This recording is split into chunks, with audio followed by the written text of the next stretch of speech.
So, I just decided I was going to make this YouTube video. I already started, but I got the farm truck, a K1500 Silverado 1989. So, it overheated on the way home with Buckley, the new breeding billy. Or it's a Buckling now, but yeah, so I'm replacing the coolant. The alternator went out, so the fan wasn't blowing, is why it overheated. So I'm getting rid of the coolant, replacing the oil in the filter, and then I'm going to put the new alternator on and get the belt on. I already started, so I drained the coolant. I'm going to drain just the stuff out of the overflow tank, and then hopefully the 2 gallons I got is enough coolant to fill that up, and the rest of the radiator. When it overheated, it lost quite a bit. And then I got the alternator just a bolt or two off, and the power lead off of the battery, and unhooked it from the B terminal on the alternator, and then unplugged the little wire plug. But yeah, there's a couple bolts left to take it off and then throw it back on, and then got to do the oil filter still and fill up the antifreeze. I just washed another funnel, so ready to go. So let's do it.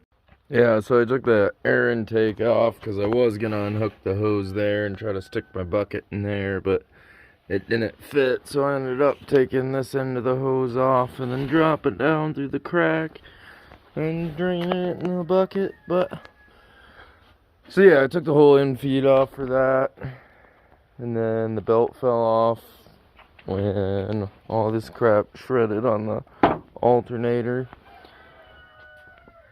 So I just gotta fill up the coolant, and then I got this bolt off the alternator, this off of the B terminal back here, his plug off. Then I just got this bolt, started taking out that bolt, but I want to get that drained first.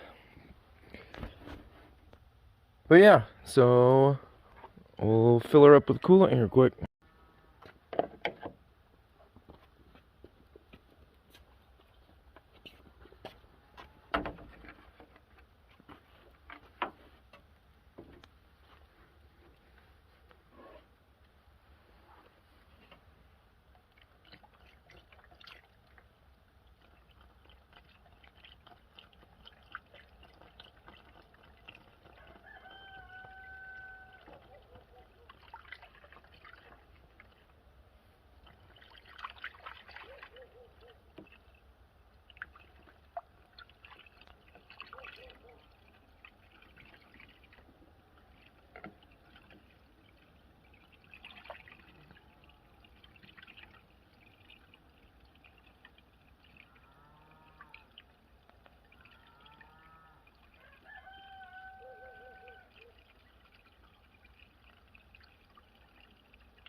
Can't even see it after one.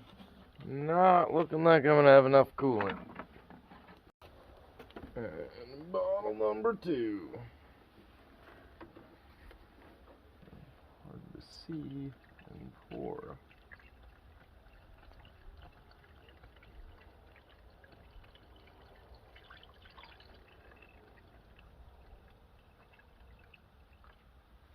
I'm actually gonna put over here, put the rest in here. I don't know if it'll flow down. That port's higher than this tub, so I don't think it's gonna flow over there. But we'll see. Actually, that's the cold level already. So you don't put much in there, I guess.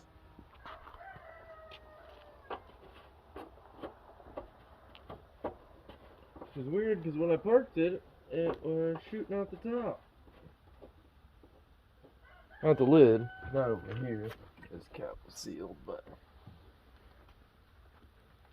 Alright, well, let's hope we have enough then.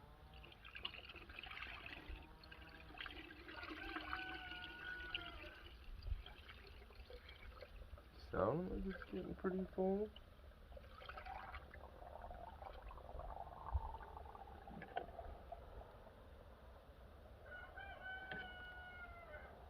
Booyah.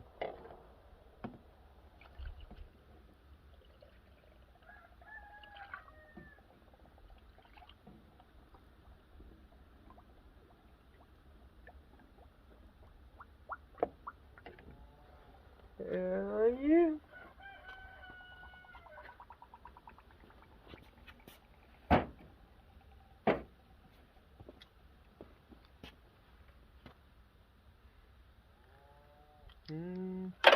Might need to let it trickle a little bit.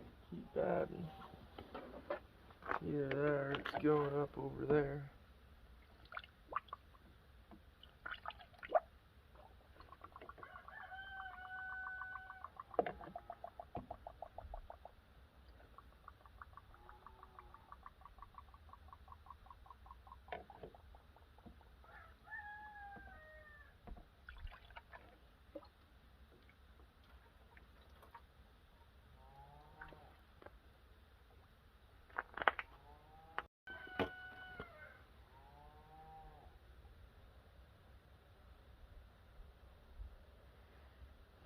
Yeah, it looks like we're good.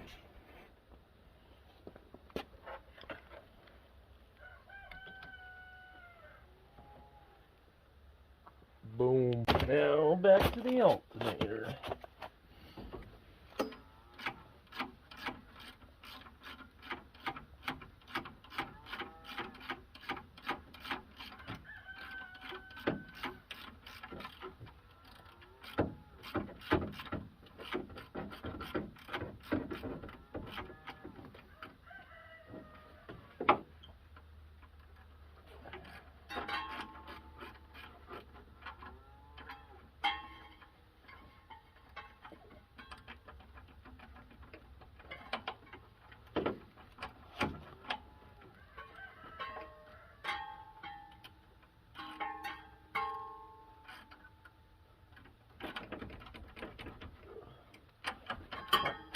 On there. Oh, that's a 1/2 inch bolts, by the way. So nut or bolt, both 1/2 inch.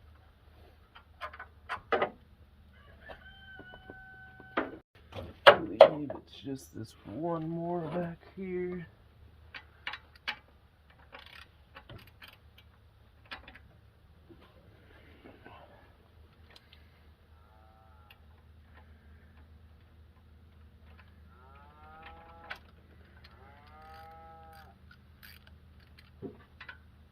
Turn it back the right direction would be good.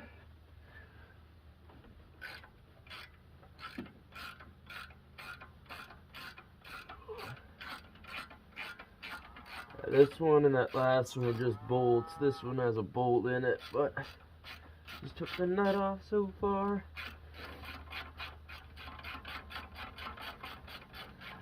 But I didn't have to hold it at all taking the nut off. I don't know if you will or not if you're doing this at home.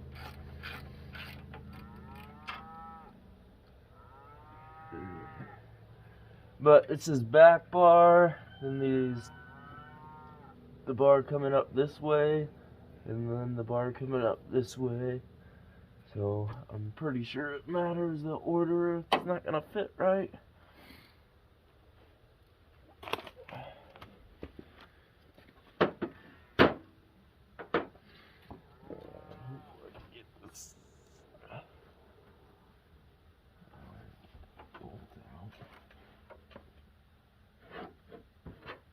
Back.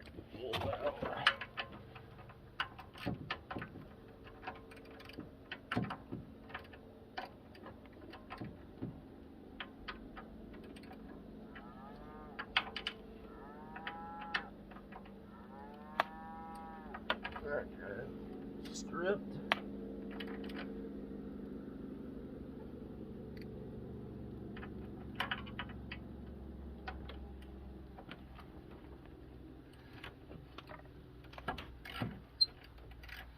There, it's coming out.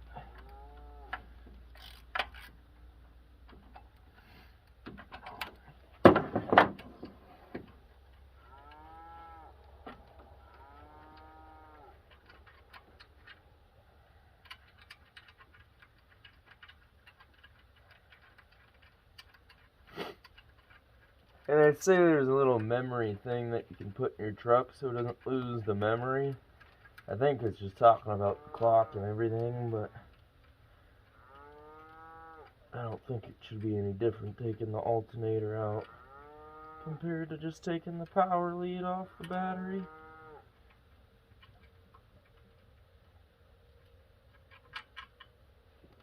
And she is out. And she is out.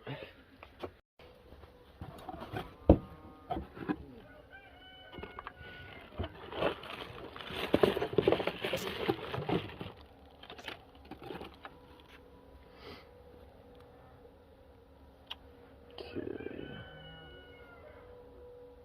This is that one. And new one coming back in. This is on this side. There. So this hole is threaded too. They just put a nut on the end.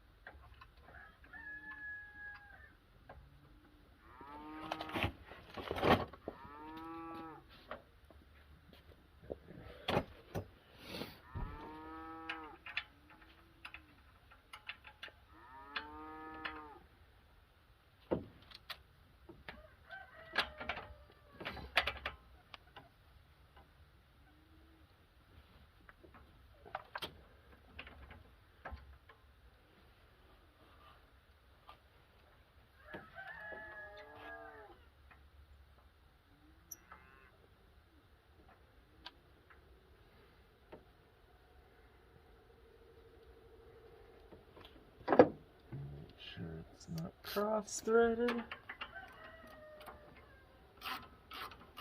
Yeah, good.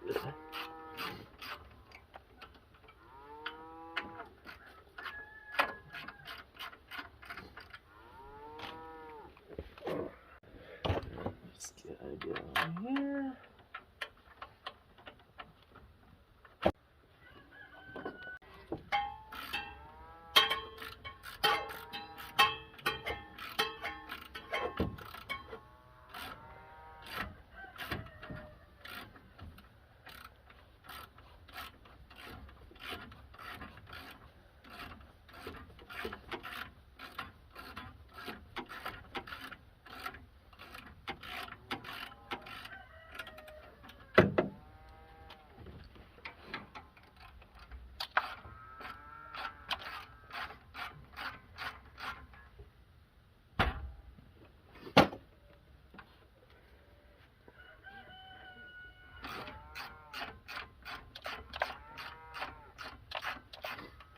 Mine broke where the belt is, so I don't know if the tensioner's bad or not. It doesn't seem like it, but when I get a breaker bar on it, I can tell for sure. But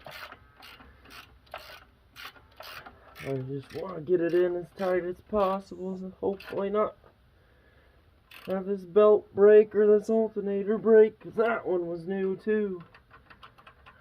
Well, new when I bought the truck. But I've already lost an engine and the alternator, and it's only at 82,000 miles now, I think, and I bought it with 74.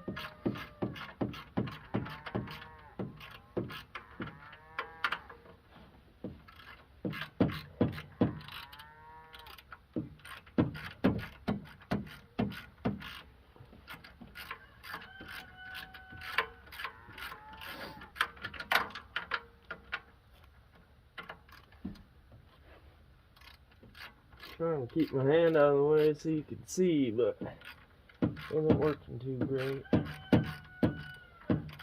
Guess the alternator probably blocks some of it too.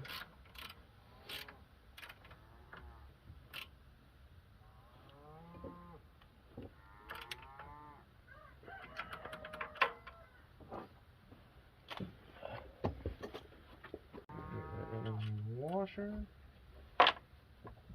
nut.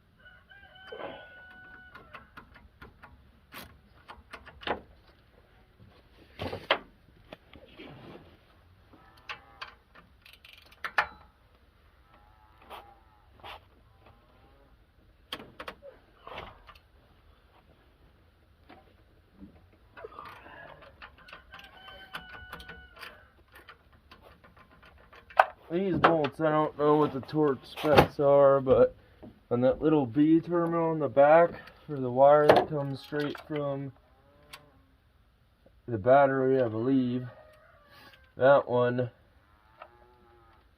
it only supposed to get 38 inch-pounds of torque, which I don't have a torque wrench that does inch-pounds, so I'm gonna have to do it by hand. But I kind of gauged how tight it was when I loosened the bolt or the nut. But just make sure everything's fully snug. Not snug, they just tighten down. Those two I just got. This one.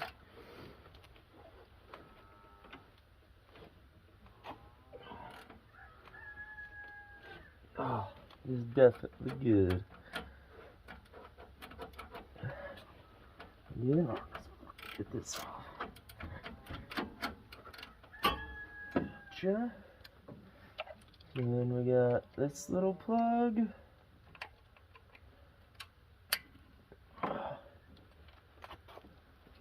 On the back.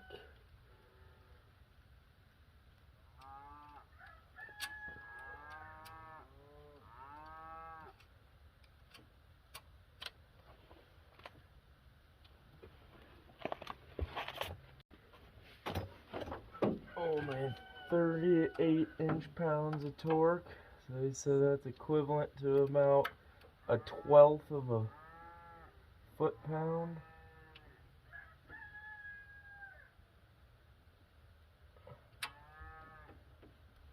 Seems pretty good to me.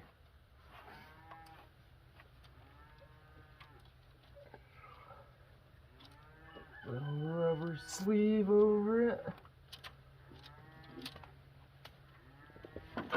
Booyah. Alright, now let's belt the clock.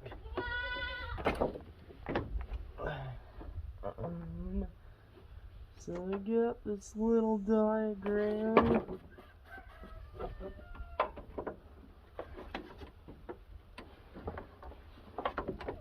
Looks like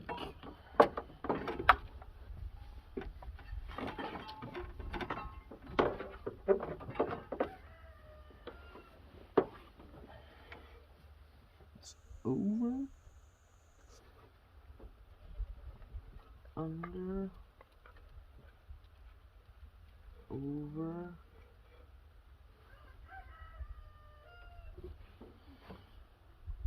and this one's gonna go around on the bottom. Not the bottom driver's side, and then over the fan wheel.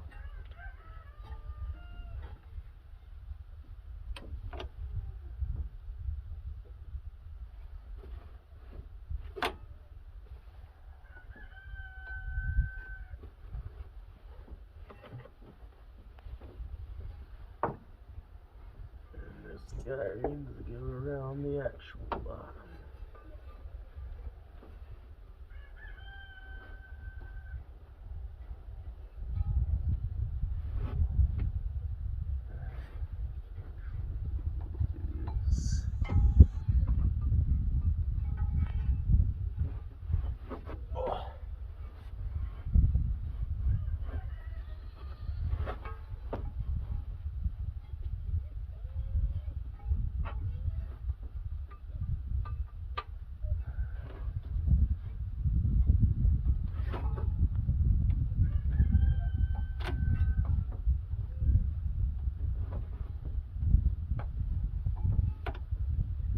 I got around most of it.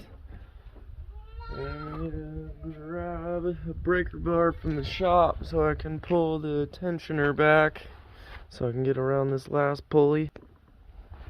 Alright. So, got a 5/8 socket and a breaker bar. So now I can put it on this bottom little tensioner. And then pull it up so I can slide the belt down over this last pulley. Lift it up.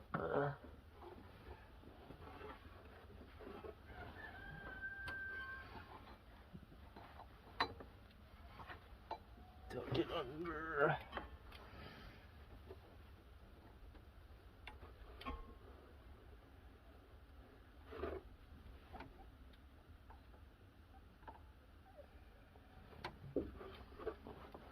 This back on.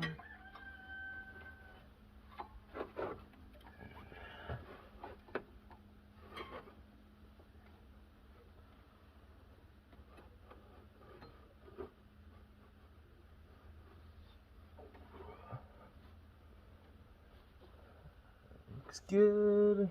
Looks good. Looks good. Looks good. And let her out. Oh, wonder if we got enough juice in the battery to start it. We're gonna get the intake on and check her out. Alright, now back on with the air intake.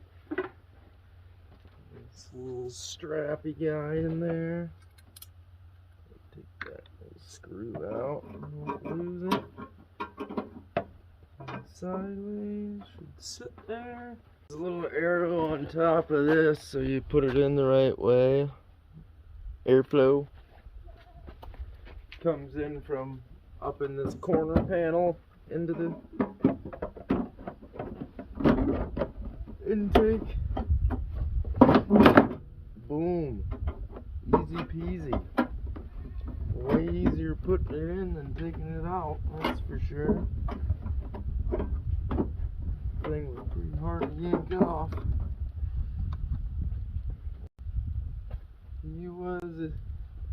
Well, it's a 10mm, but pretty sure it's standard. But 10mm works fine. Whatever a standard equivalent is, or close to equivalent, I guess.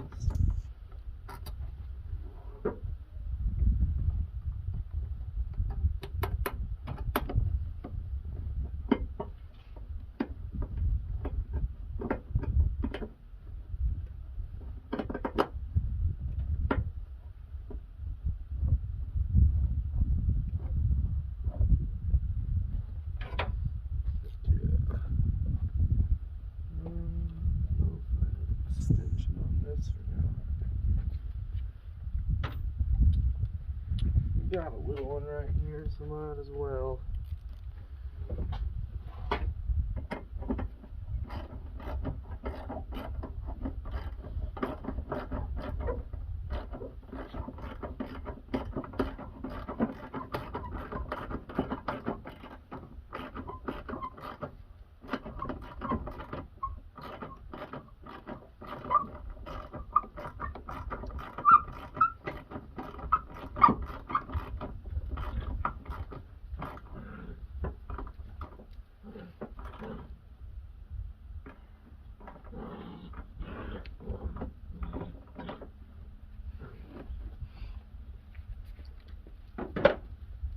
Alright, I don't think you guys need to see me do this full speed.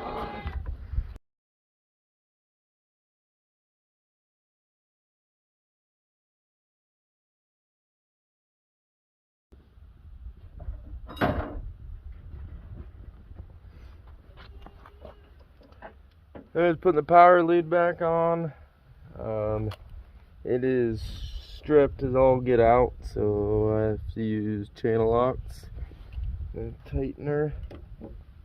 Actually, let's put some dielectric on this guy.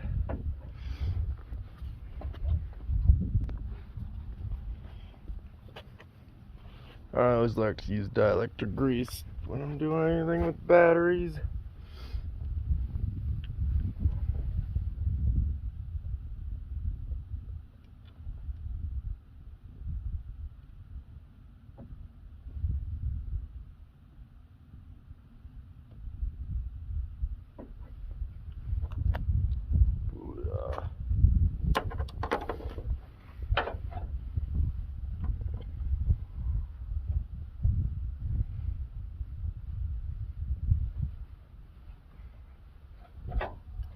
Now these things can be stripped super easy.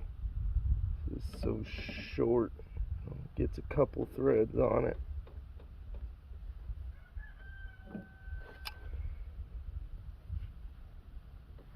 Oh yeah, seems tight to me. Didn't strip it. Well, I think we are ready to see if she runs.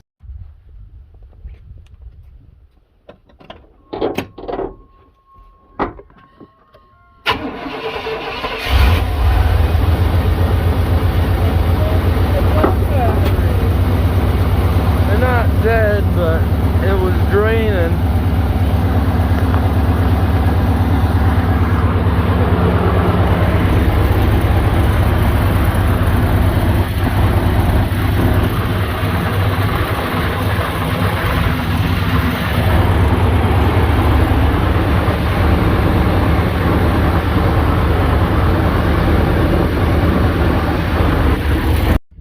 Well, now that we know it's running, I'm gonna change the oil and filter. Not sure I'm gonna do that with the camera, but use this fell. I don't know what fell, but this pan's for the filters, just so it can leak everywhere, and then I use that pan for the drain plug. The drain plug is right on the oil tank right here, and then right where it's at. Yeah, the filter's right there. Only 8-10 inches away from the plug, so pretty easy to find. If I remember right, it's a 9/16 plug, and I don't know what the filter is. I got a Wix 5136, but yeah. So I'm gonna take the plug out quick. I don't think I can get the camera down there, and it was the tripod that fell, so might be done with videos. Plug's off, getting that out first, then take the filter out. Also, I put cat litter on my oil spills because cheaper than floor dry, but literally exact same thing. Just one's designed for pussy piss and one's designed for oil. But they do the same thing, so screw it. And the wind's making it a giant mess, so I'm just gonna hurry up and get the filter out, swap it out, and then fill it up with oil so I can back it up and get floor dry and everything. I don't want to get stains all over the concrete. Should have brought it up to the shop. Well, no for next time. Wind comes barreling through here. Got the plug back in. 9/16 socket. Some people use this tool for taking off oil filters, or there's a few different styles of them. Dad uses the metal kind. It's just like a metal loop that tightens one way, but it doesn't do adjustable sizes. But I'm just gonna take it out with my hand if I can. This is usually how I do it, but we'll see how this goes and how big of a mess I make, because I've already made a pretty big mess. Got the old one out, made even more of a mess, so that's lovely. The new guy right here. This is what I always do with oil filters before I put them on. Get a little bit on your finger. And get it around the seal. It's a lot better if you have a tripod and don't have to use your hands, but I can't keep a tripod longer than 10 minutes without breaking it, so who knows if we'll keep doing YouTube. It tends to cost a lot of money when you break everything you touch when you make videos, but alright, well, I'm gonna put this oil filter on quick and then we can fill her up. New Wix filter is on, and it is hand tight. I don't go as tight as my hand can go. I go pretty close to as tight as my hand can go, so I don't strip it out. But yeah, just get it tight with your hand, not using the tools. They don't have to be that tight.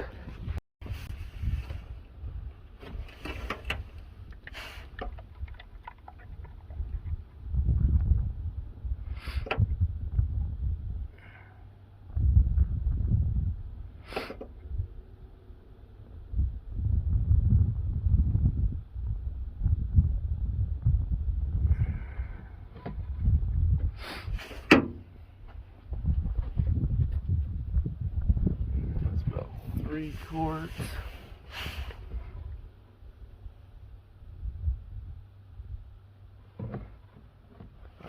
Four, I don't remember what goes in this truck.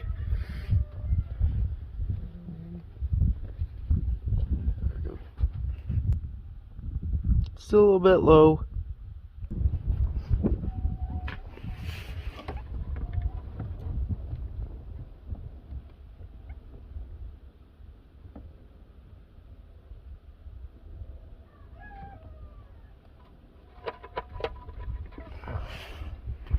Halfway up the operating line now.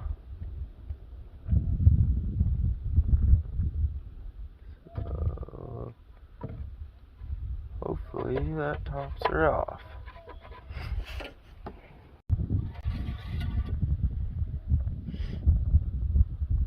Boom. Nuts on. We're good to go. Oh, I tilted it back a tiny bit, but it was just a tiny bit below the line for the max. Alright, I'm gonna tie this up. I gotta go get hay bales. And I always let it run a sec and then check the dipstick again to make sure it doesn't lower at all, filling in the filter and everything. It's way more important when you do the filter and the oil, not just the oil. Get some floor dry on this.